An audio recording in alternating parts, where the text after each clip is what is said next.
right, this was my first graphic novel. You're familiar with the genre. It's like a comic book for adults. It's also a documentary. It's not fiction. Es non ficción. Non ficción? ¿Es correcto? Yes. All right. It was just translated into Spanish, so you can get this book all in Spanish now. There's a think tank in Peru that did it. My American publisher promised for 5 years, and then finally the Peruvians did it. So that's very nice. All right. Okay. All right. This was working. Right. All right. Let's just start with some basic facts. First of all, in free labor markets, workers tend to move from places where wages are low to places where wages are high. Inside of a country, when you look at migration, normally if there are some high-wage parts of a country and there's some low-wage parts, people move from the low-wage parts to the high-wage parts. Why? To get more money, of course. They do it to get more money. All right, this is obviously better for the workers. They get a better job. But are they the only people who benefit by moving? And the answer, of course, is no. Why? Because there's a reason why wages are higher in some places than others, which is that worker productivity is higher in some places than others. If you were on an island all by yourself, what is your labor productivity? Rock bottom. Rock bottom. By yourself, your productivity is very low. So what will you try to do? Get to another place where your productivity is higher. And in this way, you are contributing more to the world. Workers with low wages have low wages because their productivity is low. Workers with high wages have those high wages because their productivity is high. Right? Tom Cruise on a movie. Why does he make $30 million a movie? Because he brings in lots of money, because many people will see a movie with Tom Cruise. The person who just brings Tom Cruise his coffee, does he make a lot of money? No, because anyone can do that job. The productivity of that one worker is low. Right, everyone knows all this, right? This is all basic economics. You're all familiar with this. All right. Therefore, when a worker moves from a low-wage job to a high-wage job, they are not just improving their own lives, they are improving the world. They are enriching humanity. They are contributing more to the world. They are earning those extra wages because in that higher-wage job, they are producing more for other people. Right? And of course, this is true for high-skilled workers and for low-skilled workers. If there's a farmer who is in a small town where there's very little happening and he moves to a factory, to a city and gets a job in a factory, he may be a low-skilled worker, but he is producing more by moving. All right, all good? All good? Claro? Claro que sí? Excelente? Okay, yeah. Good. Yeah. Oh. All right, hold on. All right. Now, inside of the country, almost everyone realizes, okay, I guess that's true.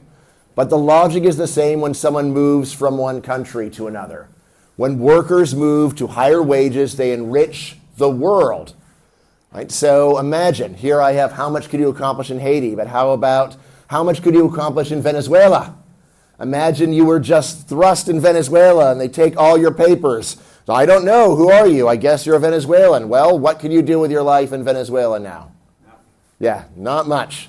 Well, you probably survive, but it will not be easy, right? You will just be making a very bare amount just to stay alive. You will not be producing much. You will be poor, but also the world will not enjoy the production that you are able to provide. Right? Very important. Right? It is not just you that suffers. The world is deprived of your productivity if you are stuck in Venezuela. Right? In my book, I actually say, imagine you're in Antarctica. Oh, do you say the same word in Spanish? Yeah. Antarctica. All right.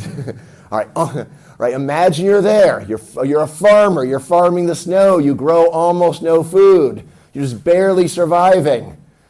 And then, finally, Argentina says, Milei says, come, you can leave Antarctica, come to Argentina. Now you go and work on a farm, you produce 100 times as much food. And do you eat 100 times as much food? No. You eat more. You eat more, but most of what you produce, you sell to the rest of the world.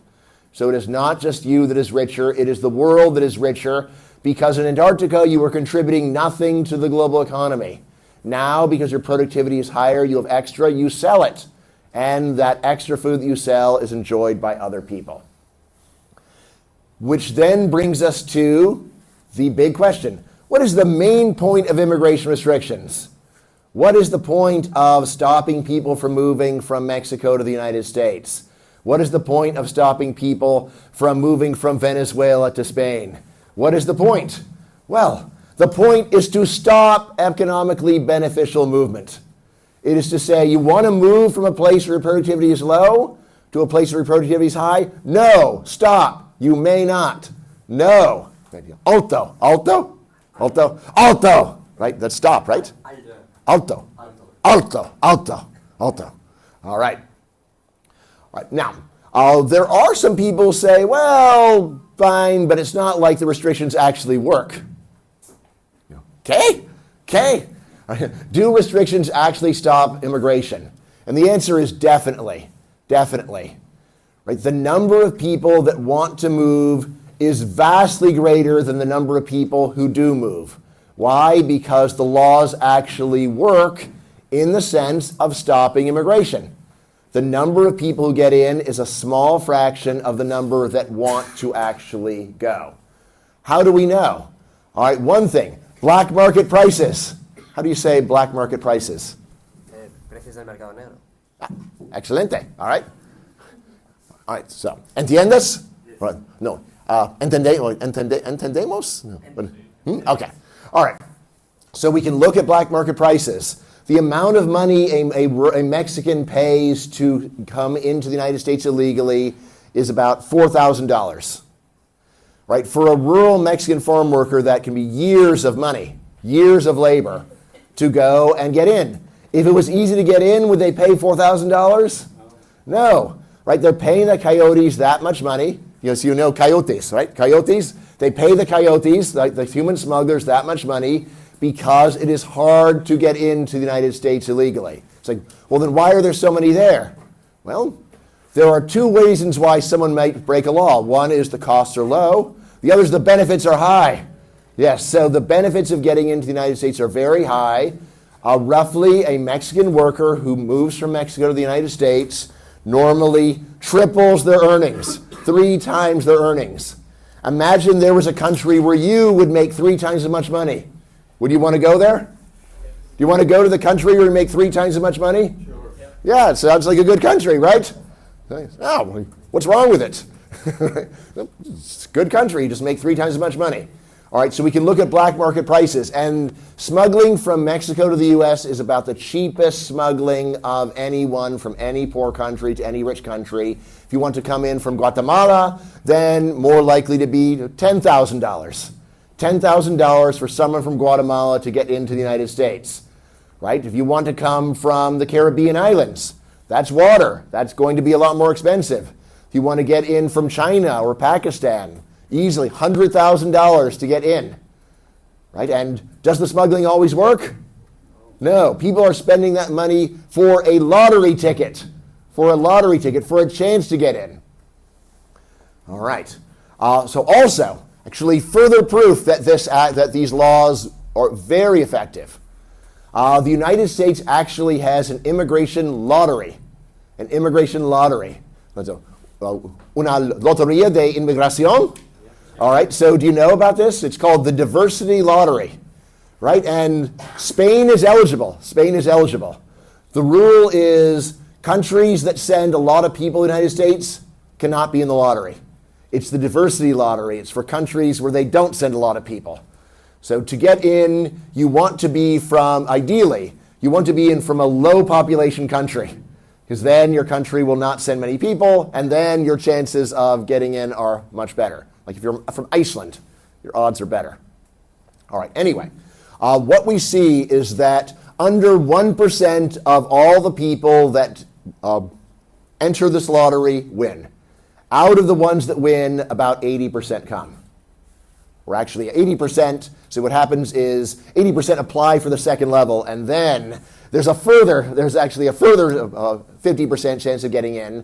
But basically, we see that this shows that there are at least 20 million more immigrants per year that want to come to the United States. Do you know about how many come in a typical year? 1 million. 1 million. Yes. That actually counts both. Usually, it really counts both. It's harder to measure illegal, of course. All right. So there are an enormous number of people that want to come. Gabrielle was explaining to me how you can get in from Latin America, right?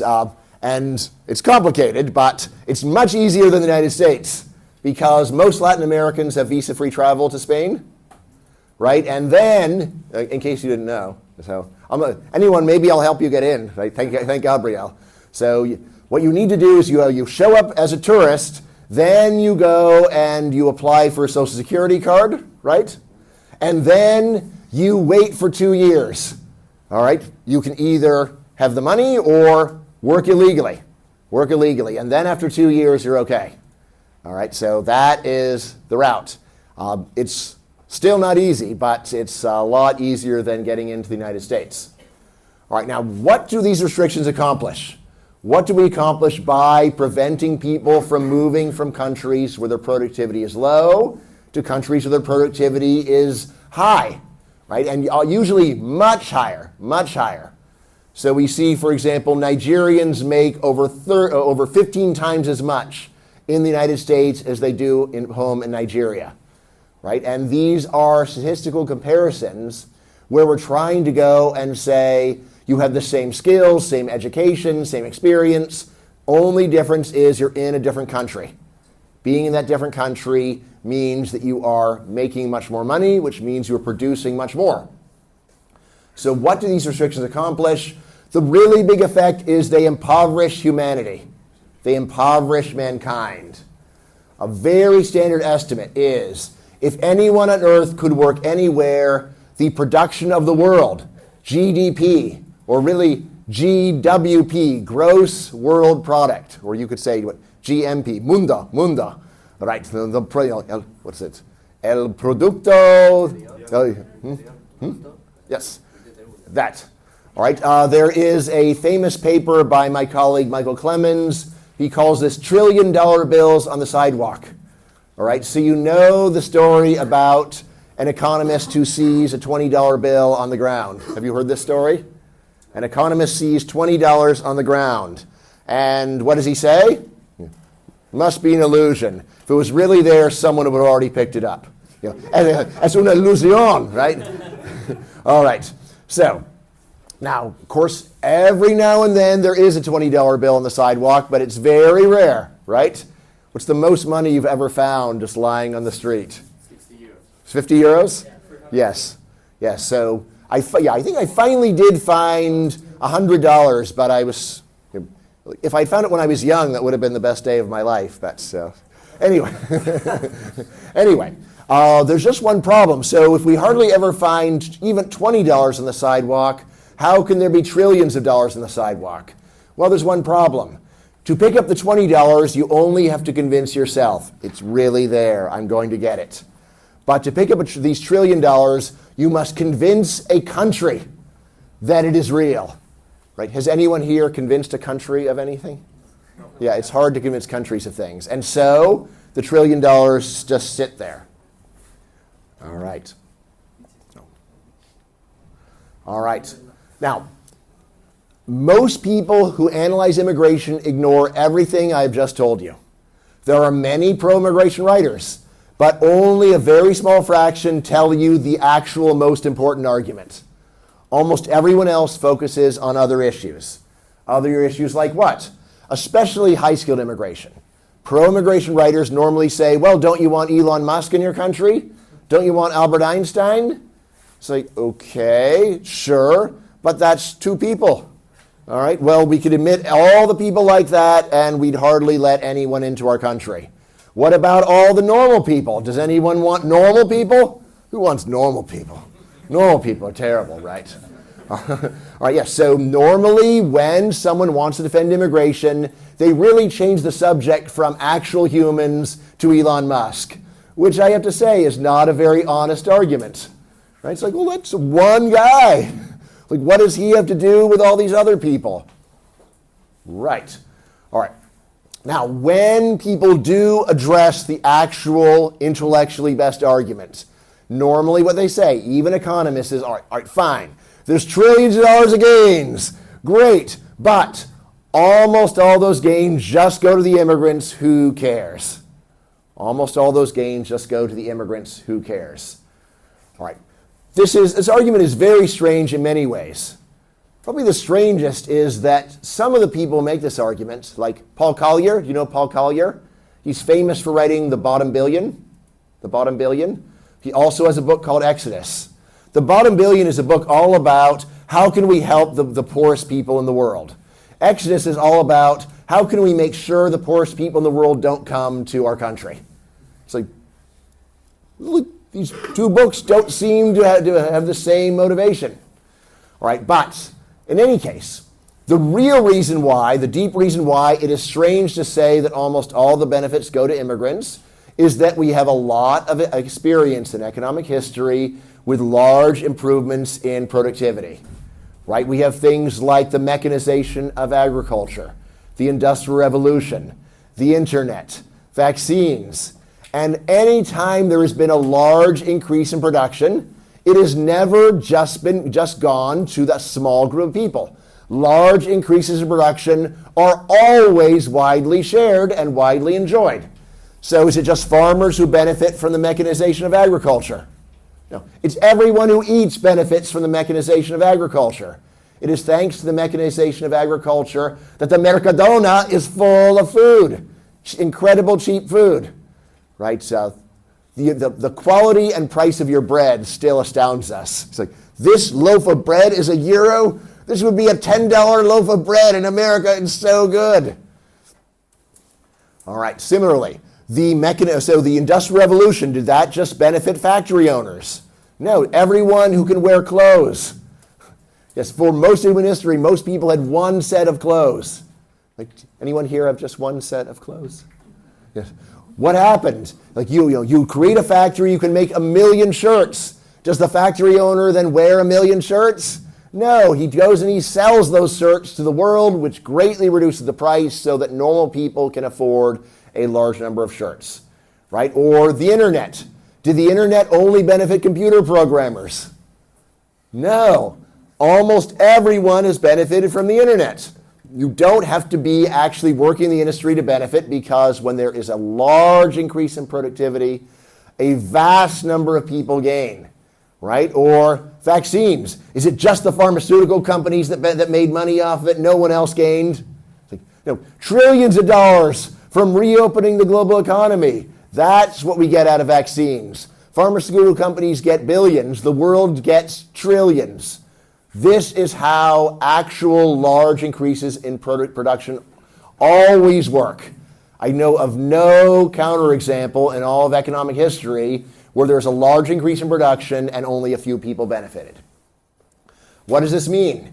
Since immigration restrictions are drastically reducing global production, they are impoverishing not just immigrants, they're impoverishing everyone that would be consuming their products. Right? Do you have this expression, trickle-down economics? Trickle-down economics? Let's see. Can you translate? La cascada del beneficio económico para todos hacia abajo. Right, but trickle-down is the opposite. Trickle-down is, well, the rich get trillions and then a few drops go for the regular people. Yeah, so trickle-down economics, this is the usual complaint about all free market economics. The rich get almost everything and the rest of us just get a few drops. All right, that's generally a crazy idea, but especially here. So in my book I say, this is actually Niagara Falls economics. It's the greatest waterfall in America. What's the greatest waterfall in Spain? There's got to be some, there's always one best waterfall. Not big enough to be. Nothing big enough. All right, anyway, an enormous waterfall, a flood of production. All right, yes, here we are. So this is a picture from the book. Do not do this in real life. But historically, there really were idiots who would go over Niagara Falls in a barrel. Many died. But some lived and said, yay, I went over to the waterfall in a barrel. All right, so open borders is not trickle-down economics. It's Niagara Falls economics. We're talking about an enormous increase in the production of the world, which means enormous gains for humanity. All right, so what are we losing? All right, so there's a reason I wore my Costco shirt today. So you have like 3 Costcos in Spain, right? Who's been to a Spanish Costco? All right. ¿Es excelente? Yes. Yes, amazing, right? All right. So if you do go to the United States and you want to understand what do Americans like about America, don't go to New York City or San Francisco. Drive out to the suburbs and go to Costco. And that's where you will see America's loving America, right? This is where people are buying enormous piles of stuff for almost no money and putting them into their enormous cars, right? This is what people like, this incredible abundance. It's like, I can get 100 rolls of toilet paper for $5. It's incredible, all right? That's something. Walmart. Do you have Walmart in Spain? Right? So have you been, yes, been to a Walmart? Yes, all right. Yes, again, Walmart, piles of cheap stuff for people to consume. All of this. All right, so tons of cheap products. All right, then we've got tons of cheap services. So Uber for everything. Right, so I know you've got Uber in Madrid, but in Barcelona, no, right? Barcelona banned it. Right, and there's no Uber on Gran Canaria, which is a pain in the neck. It's like, oh, you just call up the taxi company. It's like, do you know how well that worked? It was terrible. Like, we call them and like you go, actually, so this is what happened on the taxi app at Gran Canaria. Like, first it says, okay, so you go to the app, you sign in the app, enter all your information, and then it says, okay, and now we're going to call you on your phone. It's like, why did I just put this on the app if all you're going to do is call me on my phone? They said, why don't you have Uber? Well, it would be bad for the workers. It's bad for society to impoverish us by making us use this terrible product. All right, tons of cheap services, like I said. Of course, this means people are able to afford a nanny, able to afford elder care, able to afford having a driver, right? All the things people enjoy in Guatemala where you can hire someone to do something for you. All right, of course, large increases in real estate values. When you have a lot of people come into your area, it raises prices, at least in the short run. I remember, so my dad owns a house in Los Angeles. After the last recession, the value of his home fell by about 50%. So his home was worth about $1 million before. He lost about $500,000 for the value of his house. But then he read in the newspaper that Mexican immigrants are going home. And he said, well, at least something good came out of it. So could there be a connection between population going down and the price of your house falling 50%? Could there be any connection? Yes. All right. Also, more entrepreneurship and innovation, and not just Elon Musk. Also, an Indian guy who opens an Indian restaurant. That is also entrepreneurship and innovation. Right? When we were walking around at restaurants last night, you said, wow, so many restaurants here in Lanzarote are run by immigrants. Without those immigrants, do you have those restaurants? Probably not. All right. Now, of course, there are so many complaints about immigration, and we only have a small amount of time. But we'll go over the main complaints. So what about the effects on native wages and jobs? All right. What about the effects on native wages and jobs? It all depends on whether immigrants produce what you produce or produce what you consume. Yes, it is bad for me when we let in foreign professors, because they produce what I produce. Foreign professors compete with me. But when we let in an Afghan man who opens a restaurant, is that bad for me? No, because he does not compete with me. He doesn't compete with me. He doesn't produce what I produce. He produces what I consume, which means that it is good for me. All right, so, all right. So some immigrants are good for you, some are bad for you. What is the net effect? How do you say net in Spanish? Neto? Do you say neto? All right, what is the net effect? So, el efecto neto? All right, el efecto neto. All right. ¿Qué es el efecto neto? All right. And here I'm going to tell you the most important principle of all of economics. Here it is. The secret of mass consumption is mass production. The secret of mass consumption is mass production. Countries are rich that produce a lot of stuff per person. Countries are poor that produce little stuff per person.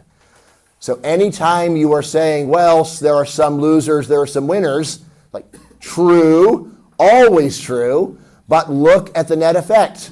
So vaccines are bad for morticians.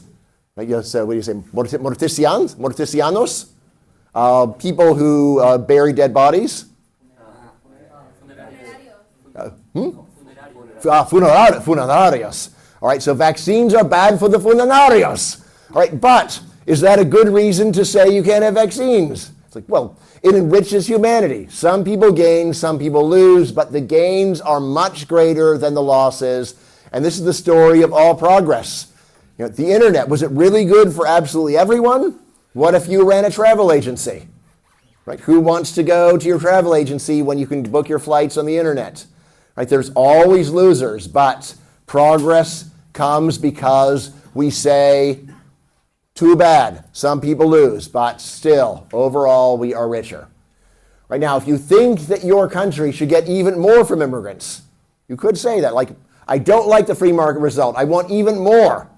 You can do that, right? You can do that. You could just say, you can come, but you have to pay us money.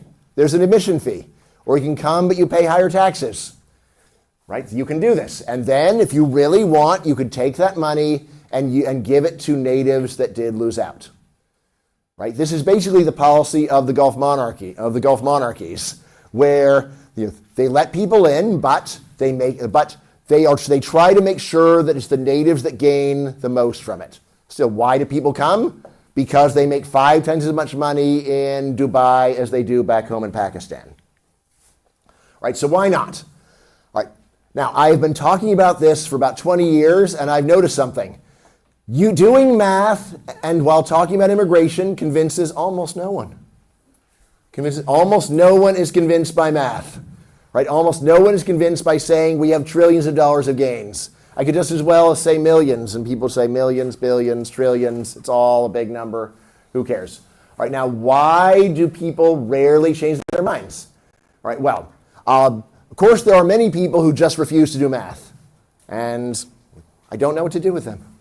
I don't know what to do with people who won't do math. Like, I could just say, do math. And like, no, what do I do? All right, but out of people that do understand the numbers, and there are smart economists who understand the numbers, who will then say, okay, fine, but. So I'm going to respond to those people. All right, so yes, there are these large effects in global production, tens of trillions of dollars of gains per year, but there are problems. So what are the main problems people talk about? So one of them is protecting native taxpayers. Right? The immigrants are going to come and go on welfare and rip off the people that are already here. Another one is protecting our culture. Right? They are from a very different people. They're going to mess things up culturally. And then finally, we need to protect our politics, our liberty. They're going to come here and they're going to vote to destroy our country. All right, so how serious are these objections? All right, this first one, protecting taxpayers. Right? It is true that the American welfare state, and I also bet the Spanish welfare state, it pays many people more to not work than they could make by working hard in their own country. All right, so they pay more for idleness than many countries pay for work, and therefore immigrants come to abuse the system. All right, so far, true. But it's very important to remember, all welfare states focus on not the poor, but the old. Every welfare state that I know of, if you look at how much money they spend on the old versus the poor, the old get more money.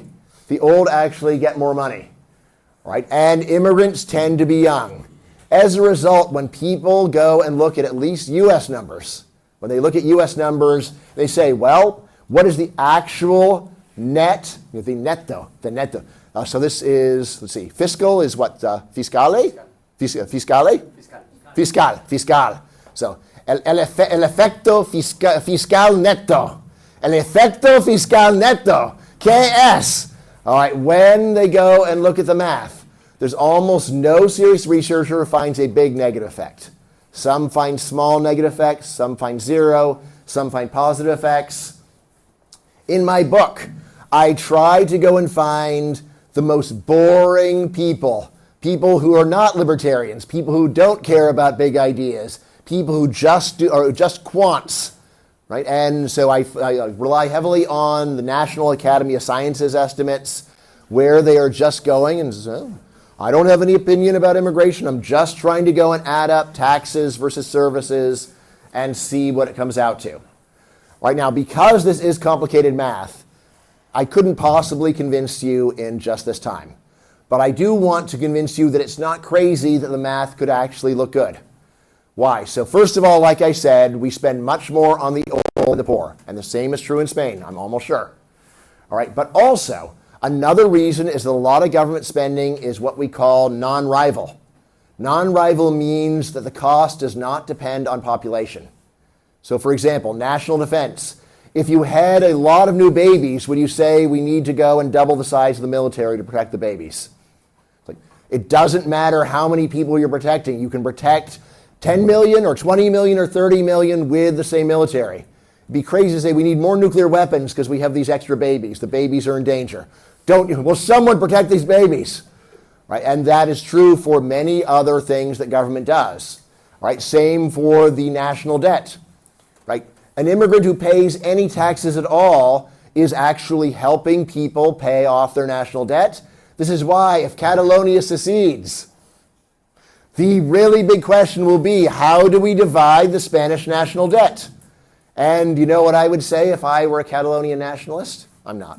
But if I was a Catalonian nationalist, I would say, does the debt say Catalonia on it?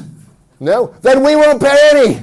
Tough luck, it's all for you. It says Spain, we're not Spanish, so you pay it all. And if Catalonia could get that deal, that would be a fantastic deal.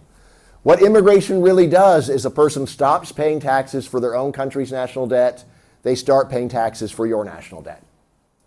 Now, even if this complaint were true, why not say immigrants can come, but they are not going to be eligible for benefits?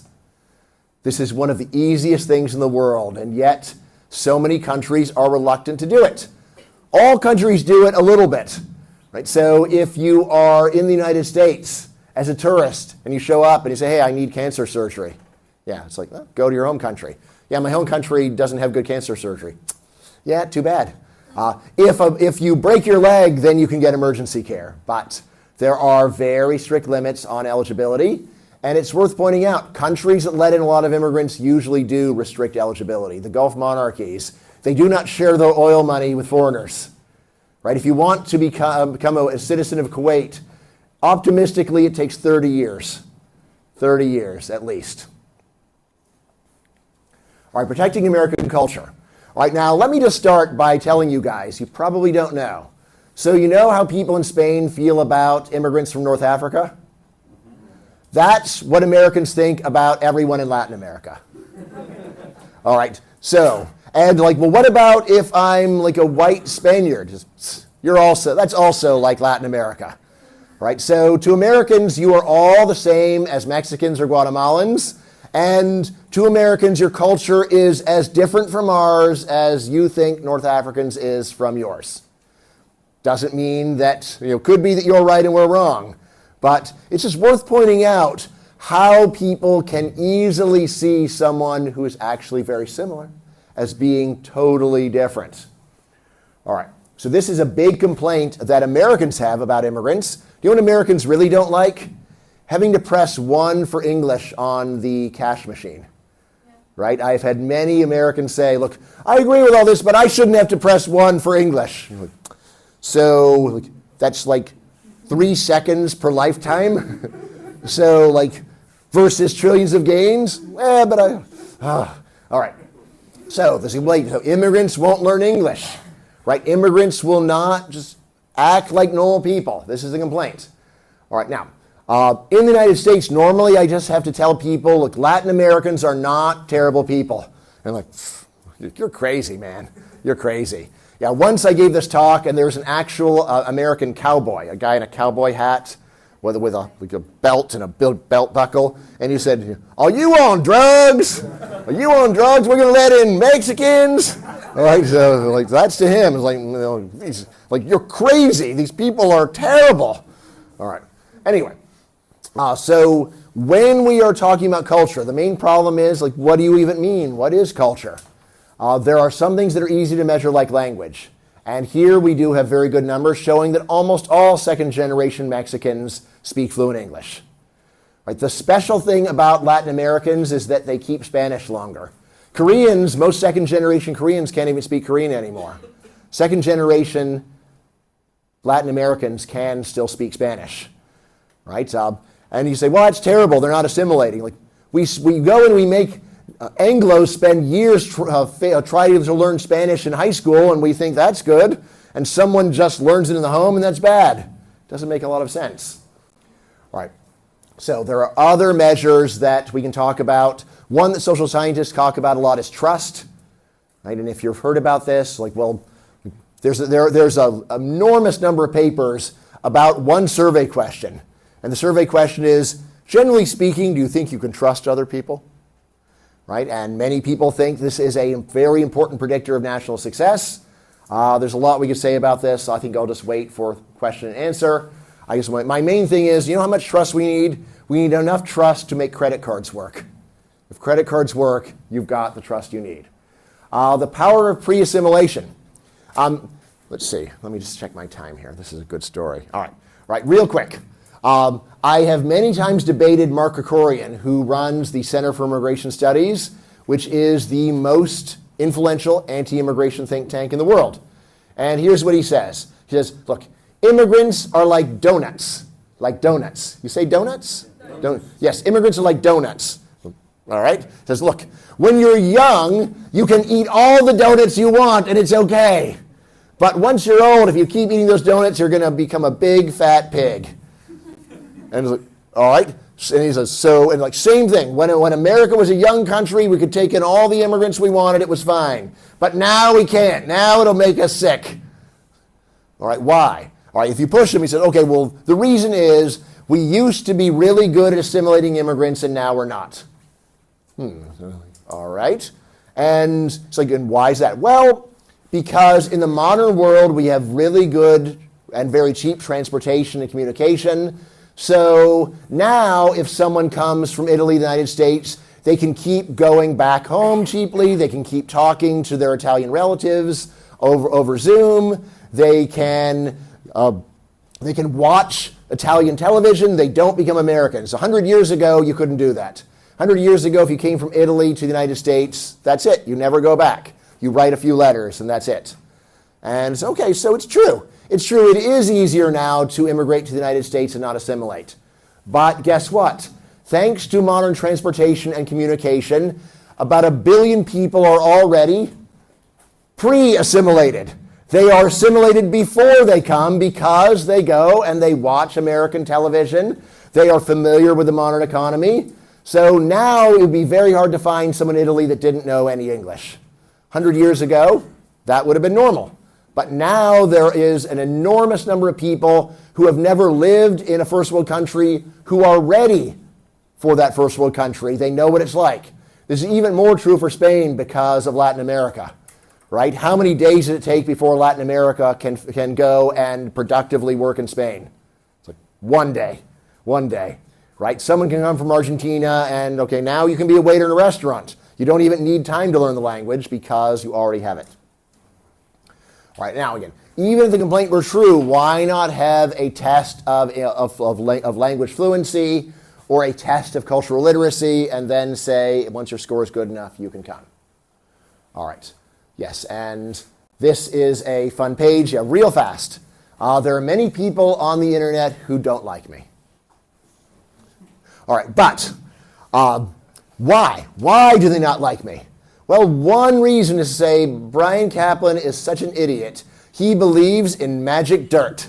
It's la tierra mágica. La tierra mágica. Right? That's correct? Yeah. Magic dirt? All right. So Bryan is so dumb, he thinks that you can take an illiterate Afghan goat herder, fly him to America, and when his foot touches the ground, like, he suddenly becomes an investment banker who speaks fluent English. And I say, like, no, that's not what I think. But I do believe in la cultura mágica. La cultura mágica. What is that? Well, the first part is not that magical, but it's still pretty good. The first part says, we can take that illiterate Afghan goat herder and we can go and get him a job in an Afghan restaurant washing dishes, and he can, in a week, become a productive member of society. But what's really amazing is this. The children of that illiterate Afghan goat herder will often be doctors, business people, entrepreneurs. His children will assimilate almost totally. One of my best friends in the United States is Daoud, an Afghan immigrant who works in Kebab Corner. His daughter's a doctor, right? Daoud's not a doctor, but his daughter is. All right, now protecting American liberty. This is the one that you get most from conservatives and libertarians. Is, look, do we want to let Venezuelans into America? Venezuelans ruin Venezuela. What are they going to do in America? They're going to vote for American Maduro. That's the fear. All right? So yes, they come from statist countries, and what will they want to do when they show up? It's like, I like the money, but we really need socialism here. It's like, could there be some connection? That's just neoliberalism. It's just neoliberalism to say that socialism ruined Venezuela. No. All right. So what can we say here? Well, at minimum, the problem is greatly overstated. One reason. Non-natives have very low turnout. Non-natives do not vote much, right? Even controlling for other factors. The idea that non-natives are trying to go and vote illegally, they don't even want to vote legally, right? Why? Because when you show up in another country, it's like, I'm not focused on politics. I'm focused on getting a job, getting an apartment, right? And furthermore, there is some very interesting evidence that immigrants reduce the support of natives for the welfare state. Scandinavian welfare states have shrunk, at least relative to GDP at least. And if you ask people why, a lot of the story is, well, we don't want our money going to Iraqis and Somalis. When it was just regular Swedes, then fine. Right? As long as people feel like their country is a family and we're all together, this is what's good for the welfare state. If, on the other hand, people say, look, we're not a family, right? We're a bunch of people, we interact, but they do their thing, we do our thing. That reduces support for the welfare state. Of course, it does not eliminate the welfare state, right? But anyone who thinks of the country as a family is promoting the idea that makes the welfare state popular. And again, even if the complaint were true, why not do what the Gulf monarchies do and say, yes, you're welcome to come here, you can live here, you can work here, but you can't vote. Actually, Gulf monarchies, you can't vote either, right? Even if you are a citizen, you can't vote, but same idea. All right, now, let's see, real fast, let's see. Actually, I think that I will just skip this and I will go straight to questions so that we have time for questions. All right, yes, thank you.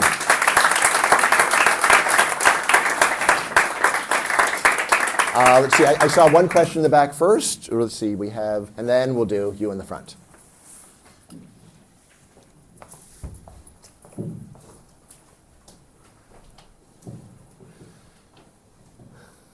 Do you think the U.S. should privilege immigration from similar countries? Well, not similar, but countries... Culturally similar? Yeah, culturally similar, or like, for instance, Latin Americans get used to the way of life in the U.S. better than, for instance, Muslims or people who have more difficulties or adapt. What do you think? Right. So the title of the book is Open Borders. So I would say, let them all in. Welcome them all. Bring them all.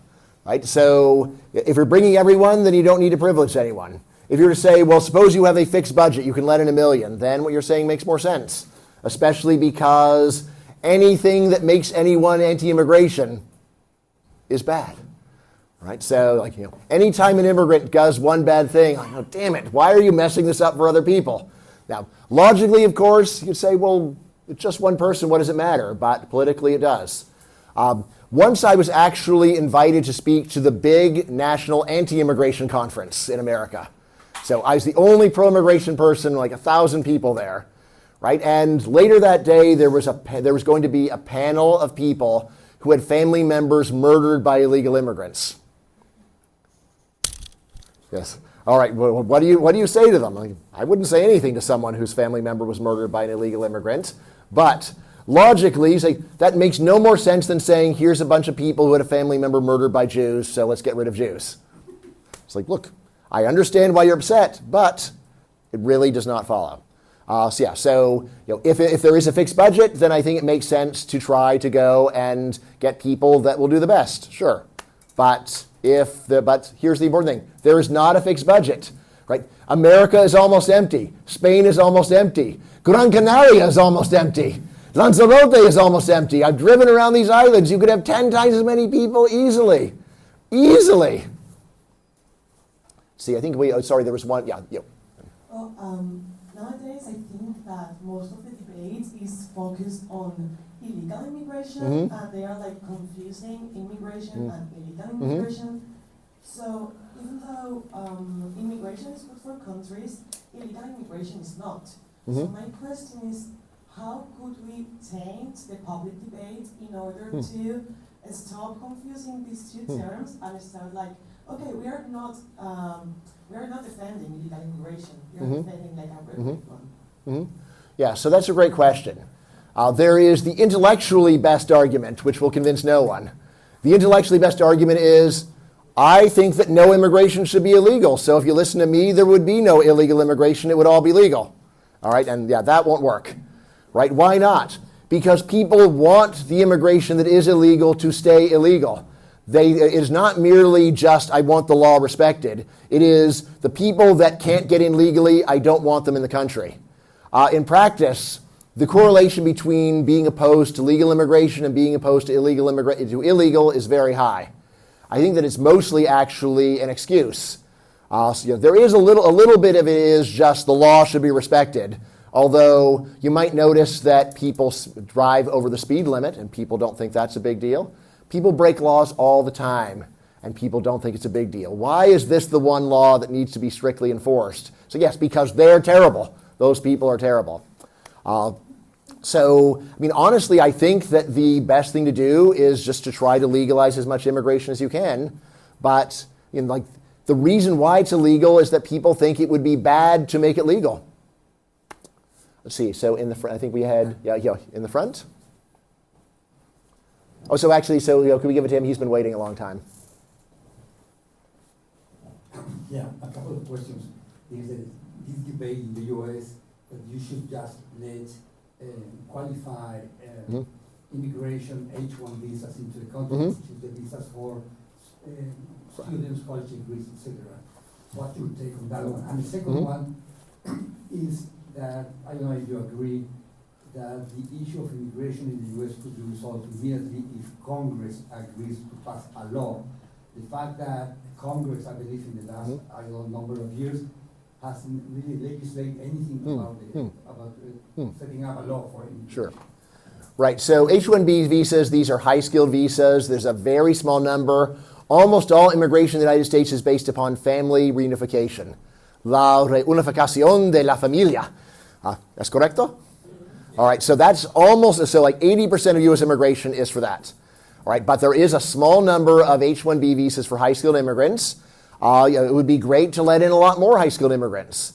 However, it's very important to remind people, just because a person is low-skilled does not mean they are garbage. It's really true. Like, if the janitor at your firm died, would you say, well, good riddance, he was the least productive person here? He might be the least productive person. He's still an important person. He still contributes. He still is someone that adds value to the world. So I think so much of the debate is just based on this crazy idea that low-skilled workers do not contribute. And of course, anyone who's ever had a nanny or a gardener or a maid, it's like, look, of course they contribute. They do something important. When Elon Musk has a driver, that means he can do his job instead of driving himself. Low-skilled workers are extremely valuable people who do extremely good things. And of course, there's so many more of them. There's billions of low-skilled people. There's only one Elon Musk. In terms of resolving the U.S. immigration situation, the main thing to understand about American legislation is it's extremely hard to pass any major new law in the United States. Because the checks and balances are very strong. To pass a new law in the United States, you need 50% of Congress. you need 50% plus 1. You need 60% of the Senate. 60%, not 50, because we have something called the filibuster, where for important things you normally need 60%, not 51% in the Senate, and you need the president's signature. And you also need the courts to say that it's constitutional. All right. The reason why the U.S. has much more liberal immigration than it did before was that in 1965, when the last time the U.S. did pass a major change in immigration law, they made a mistake. They did not want to liberalize immigration. That was not the idea. The whole idea is if we base it on family reunification, then we can keep America white without saying we're trying to keep America white. And they said, well, yeah, so like almost everyone here is white, so like almost the only people, family members will be white, so we'll stay white, but we won't be racist. What they didn't realize is, yes, but there's a few people who aren't white. And those people have a lot more relatives who want to come to America than the white people. All right, so like Americans who have relatives in Britain, they don't have 100 relatives who want to move from Britain to the U.S. But one Nigerian doctor does have hundreds of relatives who want to move to the U.S. And that is the root of chain migration to the U.S. Because under immigration law, you can bring in a brother or sister. And then that brother or sister can bring in their wife or husband. And then that wife or husband can bring in their brothers or sisters. The authors of the U.S. immigration law of 1965 just forgot to this logic. And that's why immigration got liberalized in the United States, was just a mistake. Right? And then it's like, well, why don't they just fix the mistake?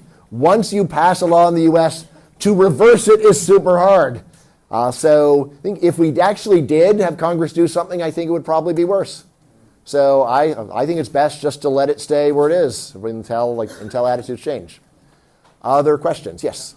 If there were open borders, what would be the mechanism to assimilate all the immigration?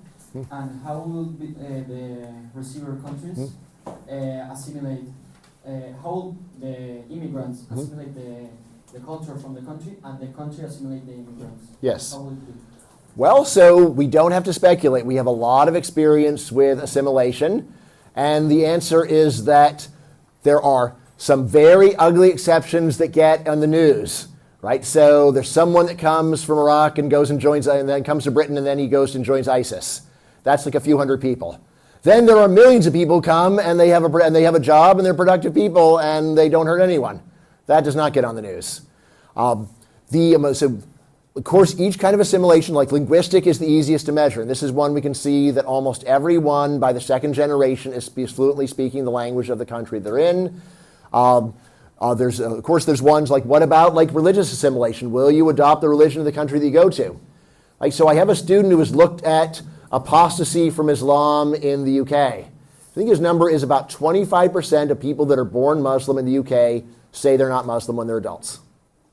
And that's actual apostasy, which is pretty extreme, right? Most Spaniards are still Catholic officially, right? It's just that you don't do anything or care, right? So it is the normal thing that happens, assimilation. See, the main thing that's important is to have people get jobs. It is very important for people to get jobs. If you have a welfare state where you can just live on government money and you never have to work or talk to other people, that is a big problem. It is striking to me, even European libertarians focus on immigrants are not assimilating rather than the welfare state is terrible. It's like, the welfare state is terrible. Just in case you didn't know, the welfare state is terrible. Que terrible, right? It is a terrible system of parasitism where almost everyone that is being supported could be taking care of themselves, but because of a socialist philosophy, government says that they don't have to, with a lot of bad effects, right? I have often, when I've talked to anti-immigration people, I said, look, if you took all of your energy at changing fundamental immigration law, which is hard, and put it into the narrow question of reducing eligibility for welfare for recent immigrants, I think you're much more likely to actually get some results. And usually it's like, yeah, but I don't want that. I want them out. Out of time? Thank you very much. All right, thank you.